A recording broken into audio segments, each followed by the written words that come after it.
കോൺഗ്രസ് ഹർത്താലിനിടെ കോഴിക്കോട് വെച്ച് മർദ്ദനമേറ്റ സംഭവത്തിൽ നിയമ നടപടിയുമായി മുന്നോട്ട് പോകുമെന്ന് ആക്രമണത്തിനിരയായ മൂന്നാർ റേഞ്ച് ഓഫീസർ അബ്ദുൾ ജലീൽ. പരിക്കേറ്റ ജലീൽ മുക്കം KMCT മെഡിക്കൽ കോളേജിൽ ചികിത്സ തേടി. ഹർത്താൽ ദിനത്തിൽ വീഡിയോ ചിത്രീകരിച്ചു എന്ന് പറഞ്ഞായിരുന്നു അക്രമം.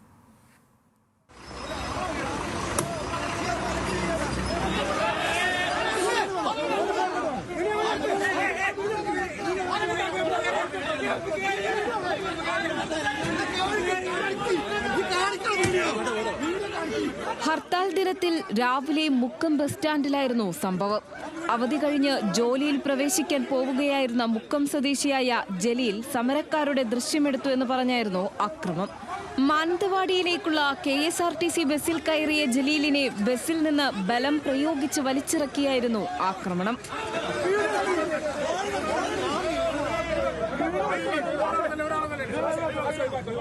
ജോലിയുടെ ഭാഗമായുള്ള രേഖകൾ നഷ്ടപ്പെട്ടെന്നും കൊടികെട്ടിയ വടി ഉൾപ്പെടെ ഉപയോഗിച്ചുള്ള മർദ്ദനത്തിൽ ഗുരുതരമായി പരിക്കേറ്റെന്നും ജലീൽ പറയുന്നു.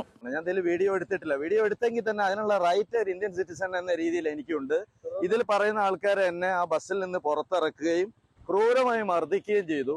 ഒരു ആൾക്കൂട്ടത്തിൽ ഒരിക്കലും ഈ മുഖത്ത് കിട്ടുന്ന അടിയെ കാണാൻ പറ്റുള്ളൂ. ബിലോ ഷോൾഡർ ലെവലിൽ അവരെ കൊടി തോരണങ്ങൾ വെച്ചിട്ട് ആ കൊടിയുടെ താഴെ ചെമ്പുകമ്പി എന്തോ ചുറ്റി വെച്ചിരുന്നു.